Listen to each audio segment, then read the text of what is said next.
Welcome to Unleashed at Work and Home, the show dedicated to helping veterinarians, vet techs, dog trainers, shelter and rescue workers, pet sitters, and all the other animal-crazy pet professionals manage their stress and find more joy.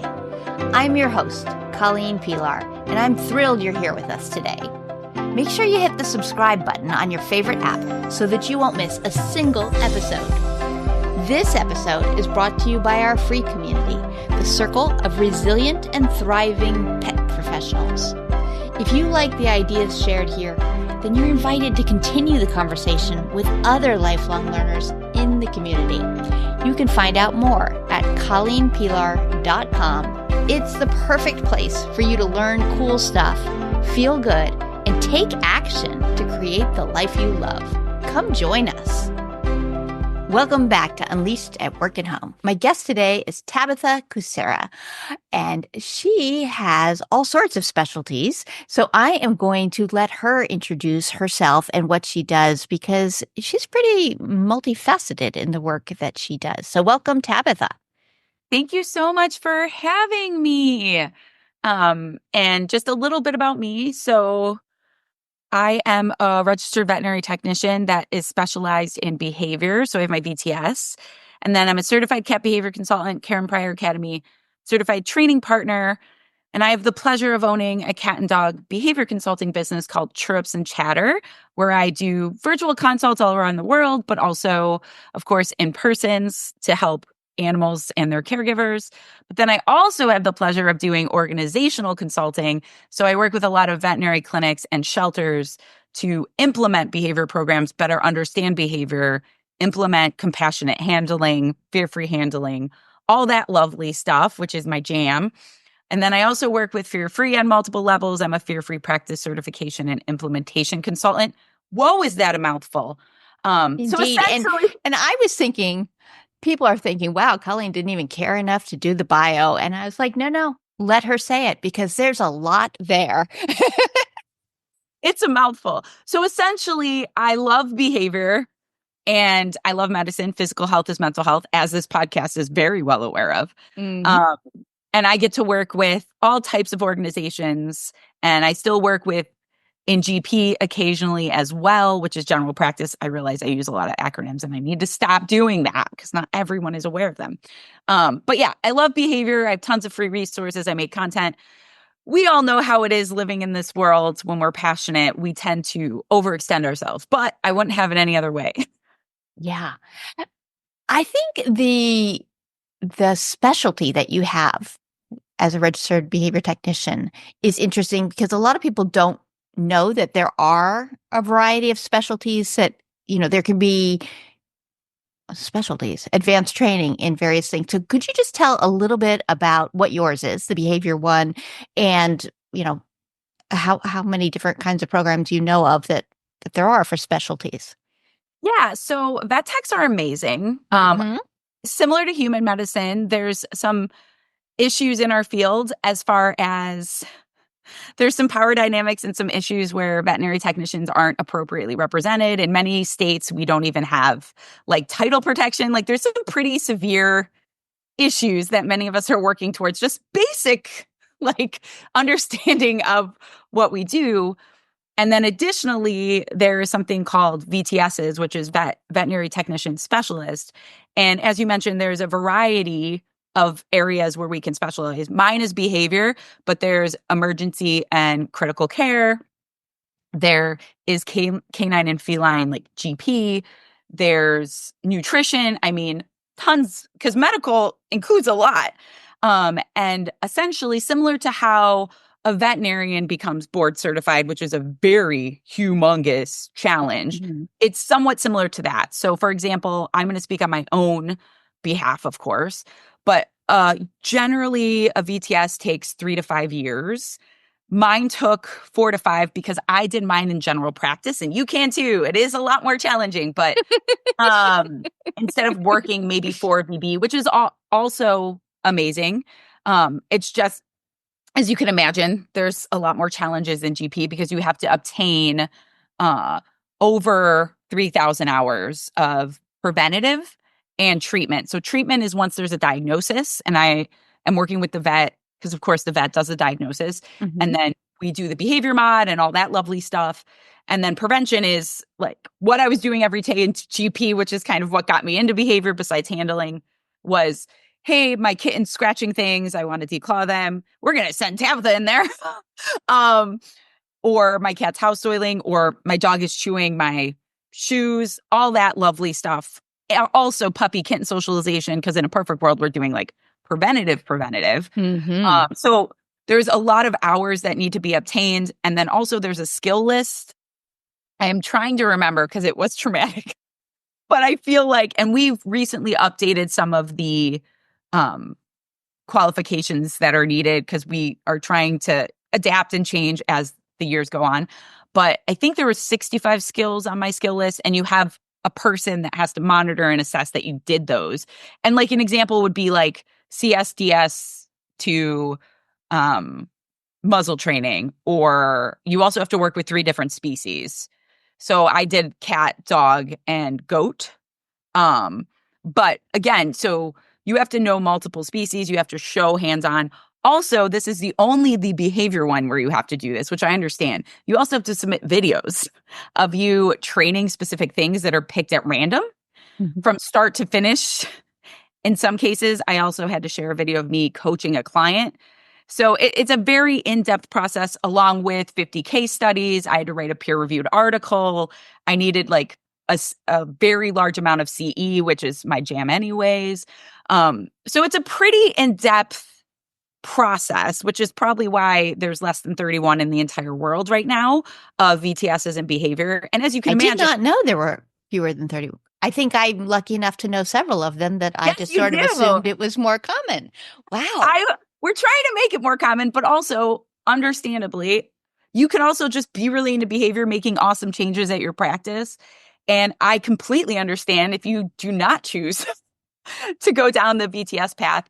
And then also, after all that, and I'm not probably covering everything, but we had to take a board exam, which included 8 essay questions, as well as 250 multiple choice questions about all species, which was so much fun.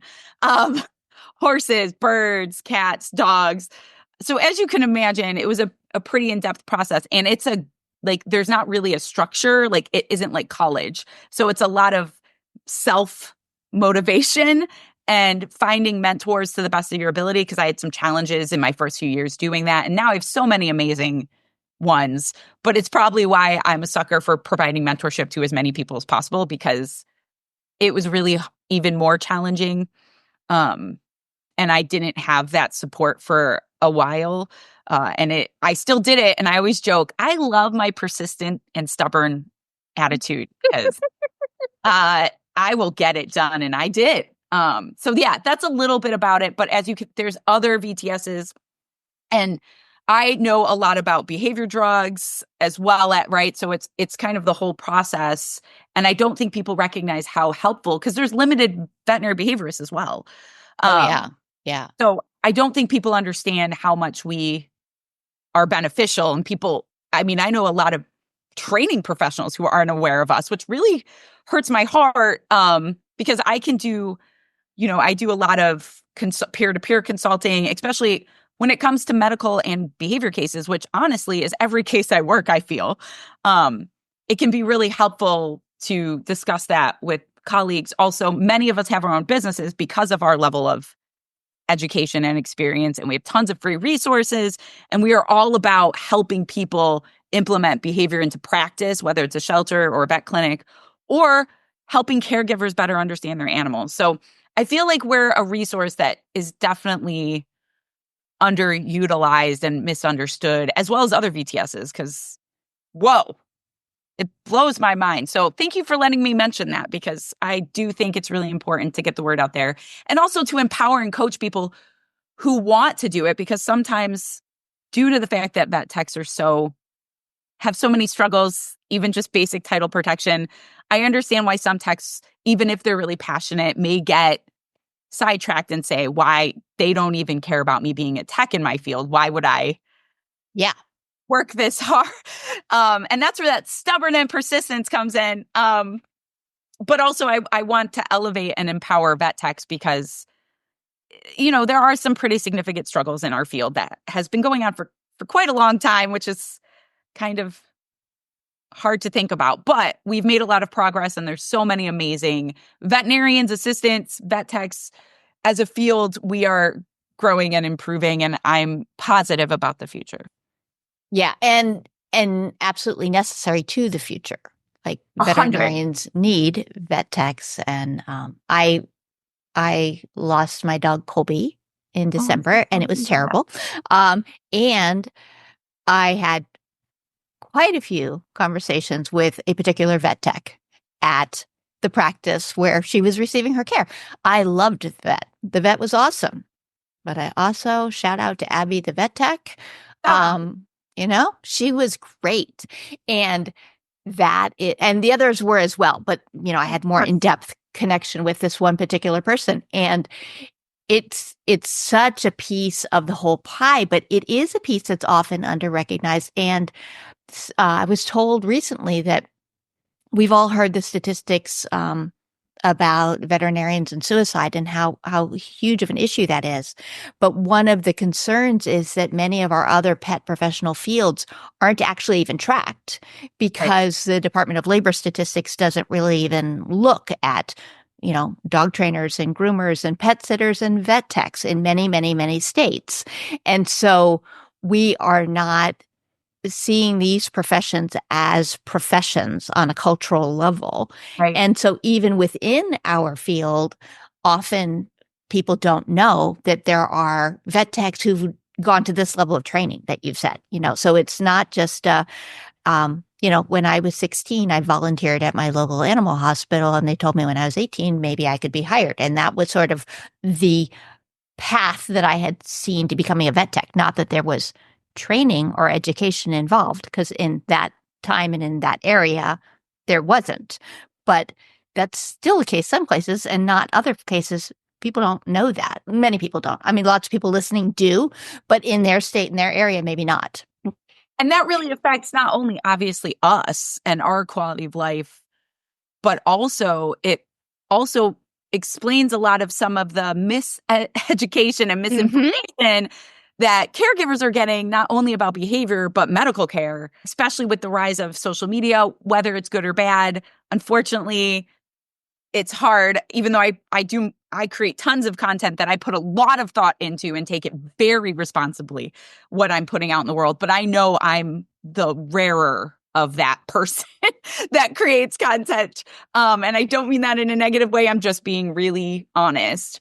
So that's also problematic, where people are just throwing these terms around like trainer tech. And it's like, this is what a vet tech is. We went to school, we took boards, and then obviously with the VTS. And I think it might have been 5,000 hours. Oh, my brain just forgot. So even more. I hope it wasn't 5,000 hours. Wow. Yeah, it was probably 3. I'll have to look it up. I like how my brain because I got my VTS a few years ago. And it was a super fun experience, but it was a bit traumatic, as you can imagine, as any severe challenge, even though it makes us better, which it 100% made me better. Whoa. But I did kind of block some of it out. Fair.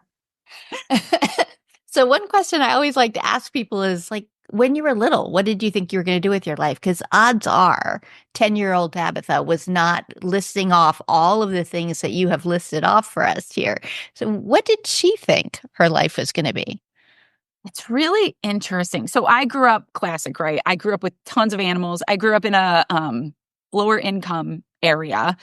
So due to that, there were a lot more strays present.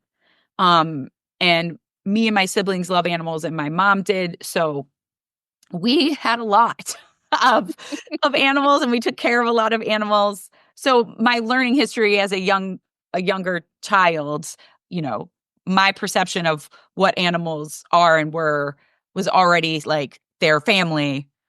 We do everything we can to care for other humans and other animals. And I was an angsty goth girl, of course. as many of us in high school were. I also have a background of like mental, like I'm bipolar, which is amazing. But when I was 15, 16, I'm dealing with my brain not being fully formed, plus being a teenager, plus not being appropriately diagnosed. So there was a lot going on. But I was really into psychology because of my background, but also in just seeing my friends struggle with like depression, like just normal things, especially for teenagers. And my experiences with psychiatrists weren't the best. And now that I know more, I'm like, whoa, they were really messed up. um, so I read a lot of psychology books. I was really into all of that. And I actually wanted to be like a human therapist or psychiatrist, which is hilarious now that I think about it, but also it tracks. And then it's really interesting because I kind of forgot about that, because once I wanted to be a vet tech, I'm one of those lucky people that when I was like early 20s, I knew what I wanted to do. Mm-hmm. And it has stuck. And obviously vet techs are amazing and can do so many different things. And then I found my path to behavior, and it's kind of just like this beautiful circle because it's all sociology, psychology. A lot of my clients have like cat therapists and dog therapists. I don't ask them to do that. That's what I'm under in their phones as a contact. So it's really cool. And obviously a big part of our job is to deal with humans, and be there for them as well, especially as someone that deals with mostly pretty severe behavior issues. So it kind of went all the way around, which is really interesting to kind of reflect on, because when you're 40, y'all start reflecting a lot. I reflect a lot lately. Yeah. It is interesting how you can see the strings, though, that to be a therapist or to be a psychiatrist is not entirely different than what you do now, from the perspective of what you actually do. Like when we can see what it is that you do. If someone doesn't understand this kind of work, then they sound very, very different. Right. But for anyone who does this kind of work, they're not so far apart. They feel very close to me in terms of like, yeah, I can easily see how somebody interested in one could have a trajectory into another. I've had guests who've had all sorts of varied careers where I don't see the thread, and they do. Like they can show me the thread of how to be an upholstery designer became a dog trainer, or how various things. It's so interesting because no learning is ever lost. And we take something from everything we've experienced and we fold it into the next experience. And so that angsty goth girl who cared so much just wanted to share her caring. And that's what she's doing now, which is, I think, super cool. You said another thing earlier that I think is really important. So I want to circle back on it. And it's about the value of mentorship, both, and this is me adding a piece to it, both formal mentorship where someone actually agrees, yeah, I'm going to help you, and the, the ad hoc, informal, oh my gosh, I got an idea from you and that was super helpful kind of mentorship that experiences. Can you just talk a little bit about the role mentorship has played for you since you did bring that up along the way there? Obviously, it's something that is very important to me because even though I have so much support and mentorship, and thankfully through my VTS process, like my partner and my friends I honestly don't know if I could have done it without their support.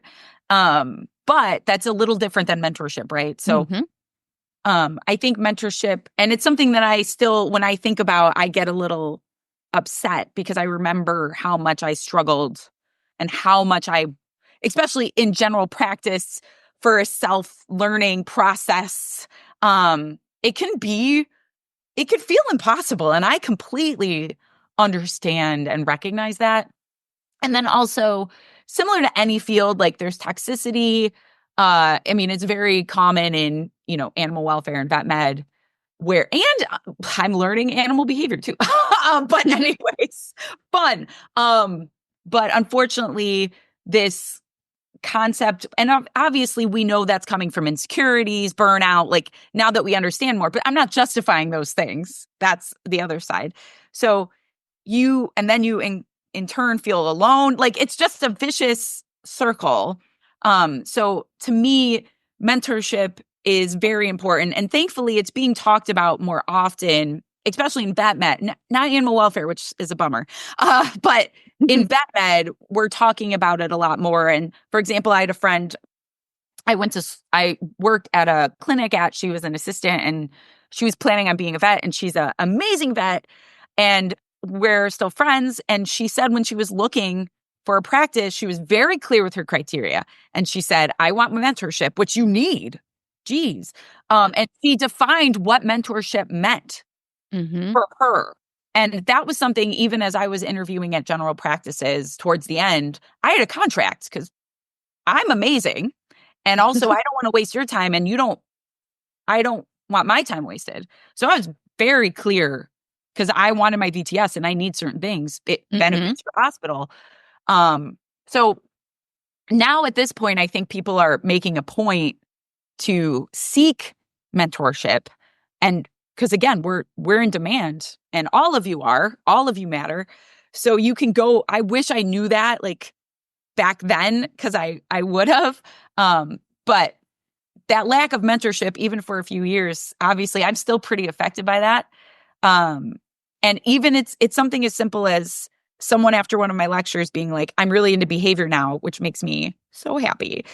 And although I can't provide mentorship on like a level of like, I'm with you every day, I literally have lists of books, list of resources. Like I have all of those because I get a lot of those kind of people reaching out, and me just being there for them in that way is such a huge thing for them.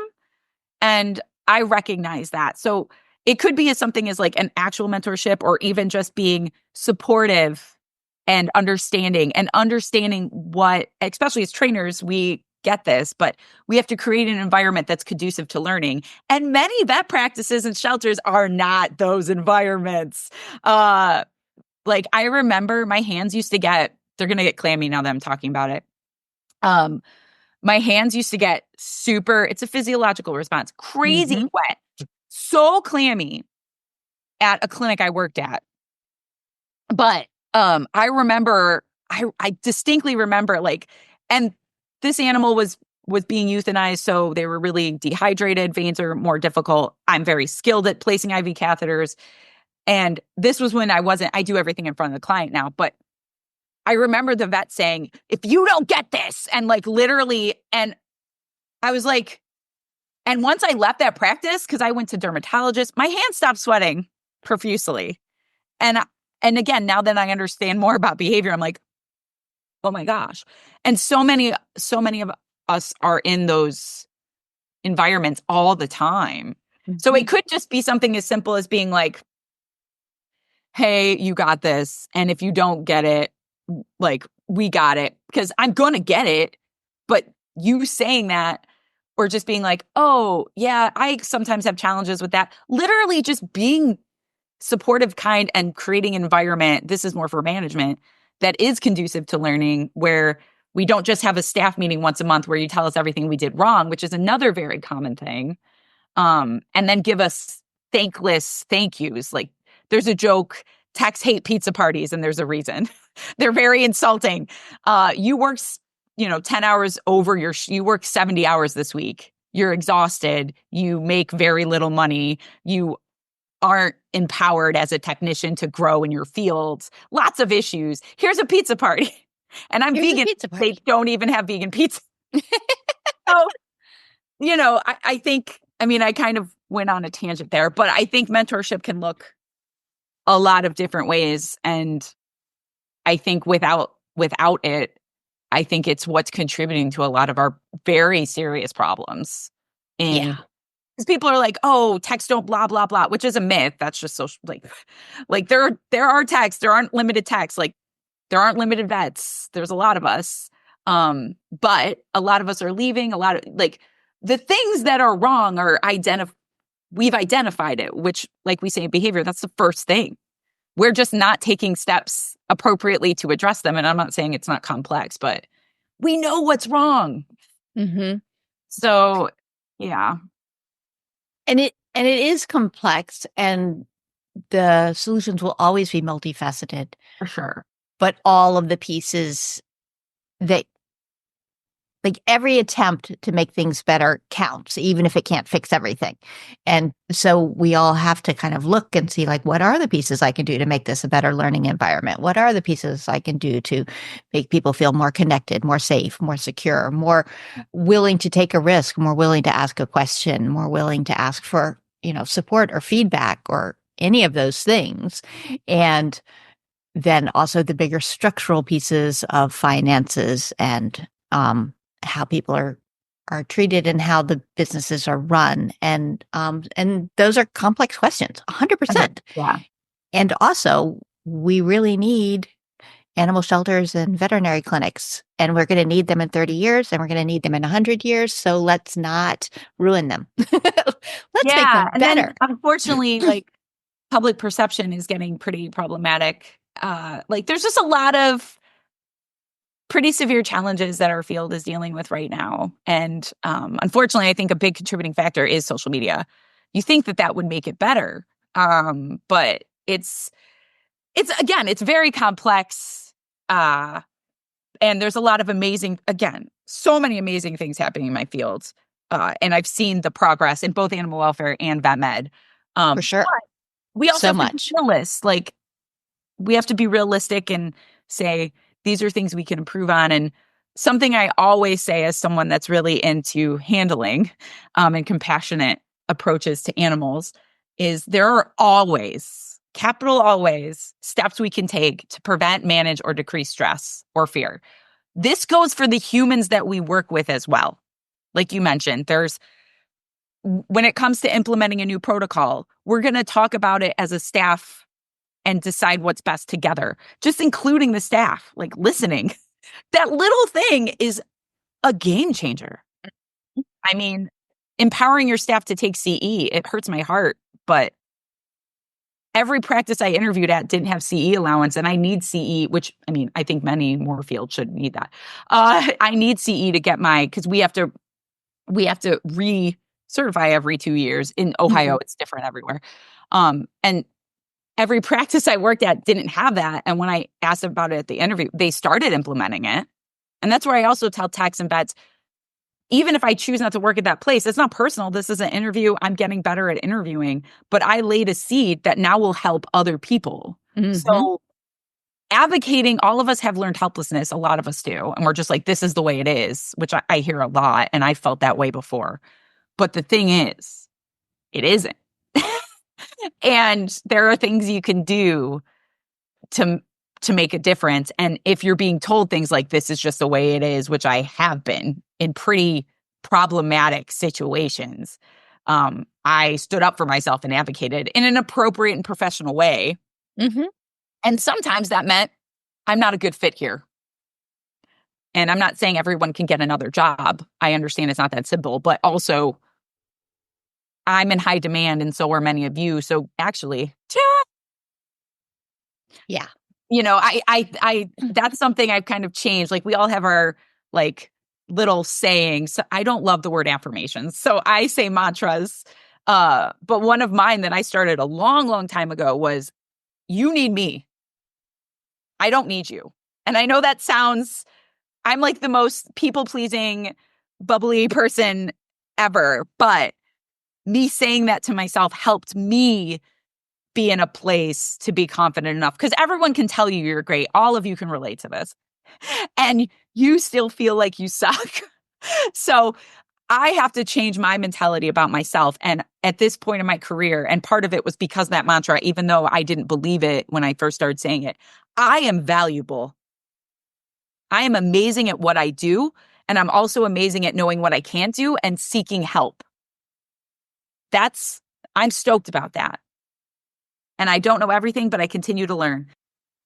It's such a lovely definition of a professional right there, too. Like, you're super clear on what you can do and clear on what you don't know how to do and what you would need support and learning and training to be better at. And that is what a professional is. A professional is not someone who can do everything under the sun. A professional is someone who can do something and do it well, and also knows what isn't in their lane and can make choices about that. Like, is this something I'm going to learn? Is this something I'm going to leave to some other professional who does that thing? All of this is relating really closely to the words that you shared with me. And I always ask my guests to share some words that have meaning. And you shared an acronym, which I don't think I've had before. Maybe I might be misremembering, but I think yours is the first. So your acronym is PMA. Tell us about that. So PMA stands for positive mental attitude. And of course, it's used in other facets of things, but I listen to music is a very big part of my life. And I listen to a lot of hardcore and punk music. And that's where I got familiar with the term PMA. And thankfully, a lot of hardcore and punk music talks about, not all of it, but a lot of the stuff I like talks about important things and how you can be a better human to each other, to the environment, all of that lovely stuff. Part of why I went vegan was because I started listening to hardcore. And it's a common saying in that kind of genre. I actually have Stay Posy tattooed on me, on my calves. And what that is not toxic positivity, because I strongly dislike that. And I've unfortunately experienced that a lot in vet med. But it's more of, it is what it is. I'm going to do my best to consider. And gratitude, all of that sounds super corny, right? But it's very real. And as someone that used to play the Whose Life is Worse game with my family, which I'm sure many of you relate to, where you're like, I'm tired. And they're like, I'm tired. I haven't had a break. And then it's just this like horrible ladder, which I realized it was a game a few years ago that I grew up playing. I've had to form of bonding. Yeah. And also like that black and white thinking, which is another thing. And I'm sure part of it is due to my background and learning history and all that stuff. But I've had to like retrain my brain, and it's been awesome.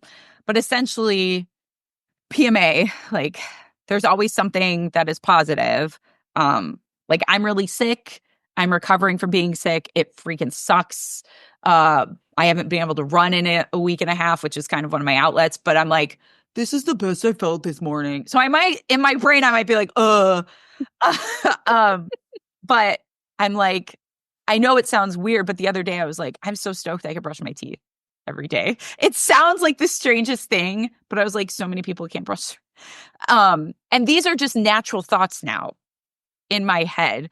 Now, thank goodness I have that PMA, because the world is very hard, especially right now. And I do care about everything really hard, which I love about me, that I care so extra about everything. And I feel so I feel sadness really hard, but I also feel happiness really hard, which I love about me, but I also hate. So honestly, if it wasn't for this like mentality that I have, I don't know how I would not just go into a deep dark hole. And I know that sounds, I mean, honestly, a lot of people can probably find that relatable. I'm sure a lot of people can find that relatable. And I think the important word in what you said there is like, those thoughts come naturally to me now. Like you've learned that.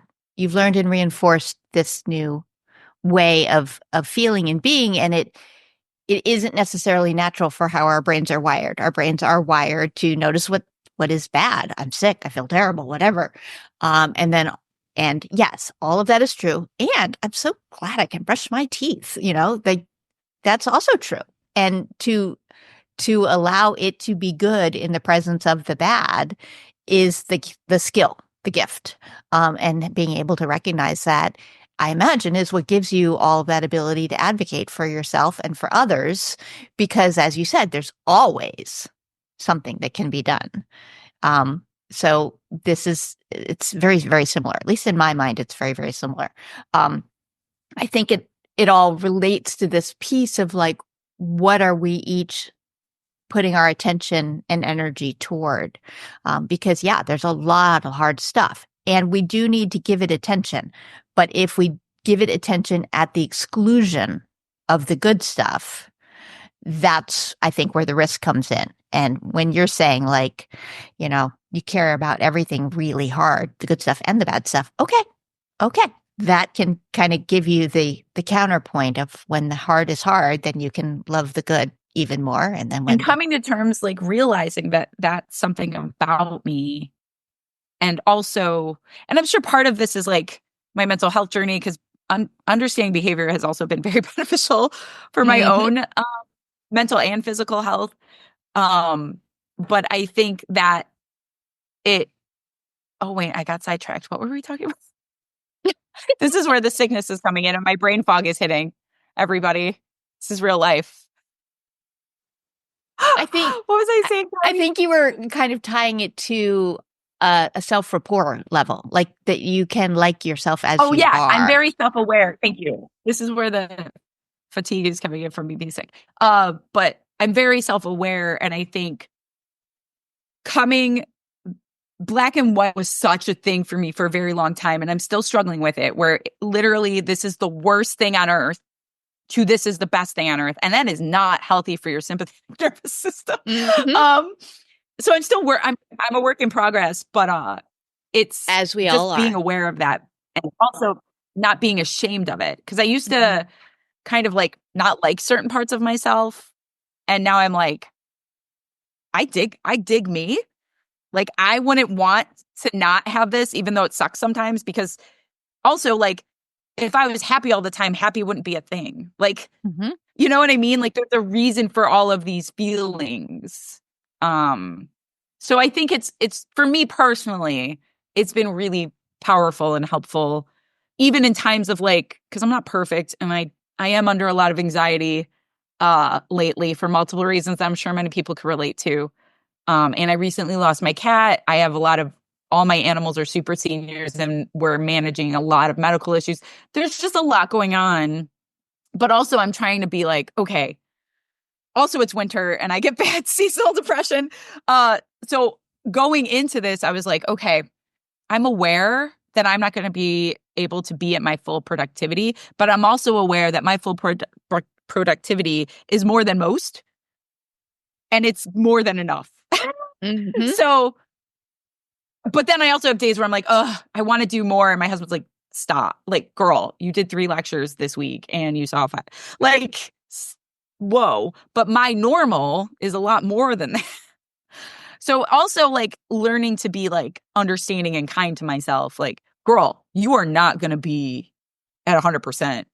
And you need to just being aware of that going into winter, and then everything else that's going on. And trying to remind myself of that is somewhat helping. It's somewhat helping. I think that's the ultimate goal of all of my work, is helping people be understanding and kind to themselves, because we're each different. And like, what is it that you, the individual, need, and not what, not the goal here is not let's all be like Tabitha. The goal is let's let Tabitha be the best Tabitha she can be. And the rest of us can take our own little lanes and figure out what that is. And that is understanding ourselves first. And then when we understand ourselves, the being kind is so much easier. But when we're busy judging ourselves, it's usually this really significant misunderstanding of the why things are the way they are for us, of, I'm so scattered, I'm so disorganized, I'm so whatever, I should be different. But when we can look at like, well, what's the intended positive outcome of that? Like, what is that strategy protecting you from, or giving your brain ease from, or whatever the thing is? When we understand them, we're like, okay. Well, now I can see that. I can value that. I can stop judging it. So the energy for judging it can go away. And I can look for, okay, well, what's the tweak that's going to make a difference that makes this more comfortable for me? And it's so easy to catastrophize things right now. Oh, yeah. I mean, always, but especially right now. And like I'm a mantra. I do pep talks to myself. Pep talks is what I call them, constantly. Like constantly doing pep talks. And what do I have the power to do that is tangible, that I can see? And I'm trying to focus on those things. That doesn't mean I'm not still catastrophizing, but I'm also aware that that is not productive. And one of the things that is keeping me going, especially at this more challenging time, because sometimes caring for ourselves is not enough motivation. And especially for people that tend to be in these fields because we're caregivers, my motivation, like I'm in a little bit of a better place now, but like losing my cat, all this stuff, one of the things that like kept me positive-ish to the best of my ability was like, other people are really struggling right now and don't have the support system you do, and you need to take care of yourself so you can be there for them. So even if your motivation, because I think that's another thing in vet med and behavior that many of us just taking care of ourselves, unfortunately, I'm just being honest, is not enough motivation to get us to start doing that. So sometimes I'll word it, and also I empathize. So if I'm talking to techs or vets about compassion fatigue or something like that, I'll word it as in, we need to take care of ourselves so we could take care of others. And that's something so I'm literally saying hi to everybody. You know, I get my hair done with different fun colors every month or two, and I have tons of conversations. The amount of conversations I have with sweet old ladies is amazing. When I'm at like Target or gas stations, and I love those interactions. And I think the fact that people are having less of those contribute to a lot of what's going on in the world right now. But that's a whole nother thing. So like doing tangible things that I can control, like donating to causes to the best of my ability that I care about. I'm not necessarily sharing that I'm donating to those causes on social media, but that's a whole nother separate. That's a separate thing. Yeah, social media. I'm on it and I love it. People who follow my personal and my business ones are aware that I do, but also you can kind of see the way I use it, and it's different than. And again, that's what I have control of. So what do I have control of? And also I have a learning history that when I do this, people feel better, right? All of that stuff. So for everyone struggling out there, I know it's really hard. Be aware that it does suck, but also there are things that you can do in the moment, and those little things give you energy to deal with, like fill your cup, right? Like many of our cups are empty right now. So we need to do lots of little things to the best of our abilities to make our cups halfway. Yes. Yes. So that actually leads really well into my next question, which is, if I could give you a magic wand and you could grant a wish for all pet professionals, what would you be? What would you be bestowing upon us? That's complex, girl. What could I mean, trying to think. So many things, right? Obviously, I can get into like specific things I want people to learn. Well, yeah, I think the thing I mentioned earlier, which I didn't even realize, see, I have to write that down. When I just talk, smart things come out, and it surprises me sometimes. But the thing I mentioned earlier, where recognizing that you are valuable, but also, because it could get real detrimental real quick if you don't recognize those other parts, recognizing that what you're good at, what you're not good at, continuing to learn and empathize and collaborate. I think because that's going to help people advocate for themselves, which then in turn will make our field better and bring more awareness to the general public, but also keep people from not doing things that they shouldn't be doing, which, I mean, I'm just being honest, results in pretty severe issues from the caregiver society perceptions, growing stereotypes and myths that are really problematic, but also can hurt humans and animals. So I think and then of course, always learning, knowing that you don't know everything. I think that is all I would ask for. Like, okay, we'll take it. Yeah. We will take it. Thank you. This has been such a fun conversation. If people wanted to learn more about you and your work, Tabitha, how could they do that? Well, thank you so much for having me. I always love speaking to you. I'm like, we need to catch up more often. But anyways, you can find me at my website, chirrupsandchatter.com. I have tons of free resources on there. I also have a podcast called Tales from a Vet Tech, TAILS. I have been a little delayed due to life happening. But I plan on getting the listeners of this podcast are familiar with that concept. It is that a free resource. Sometimes. I love making evidence-based animal welfare positive resources accessible. But also I don't get paid for any of that. And I have a lot of other gigs. Again, these are little things I tell myself. And then also you can follow me at Chirps and Chatter on Facebook and Instagram. And I don't post on there as often, but at Behavior Vet Tech on TikTok. Okay. I will link all of that up in the show notes. Party. It's been so fun talking to you today, Tabitha. It's really been a treat. Thanks so much for having me and for bringing awareness and talking about these lovely things to help us all be kinder to ourselves and realize that you're not weird. And if you are weird, it's a good thing. It's a good thing. I'm super weird and I love it. I'm pretty sure I'm weird and I have learned. It's a good thing. It is a good thing. Getting older can be beneficial because... Oh, yeah. I think that's the best thing about getting older, honestly. It's just sort of like, yep, I'm a little weird. That's okay. And I dig myself. I'm awesome. What the heck? Most of the time. And imposter syndrome happens, but it'll pass. It'll be fine. Thanks for listening to Unleashed at Work and Home.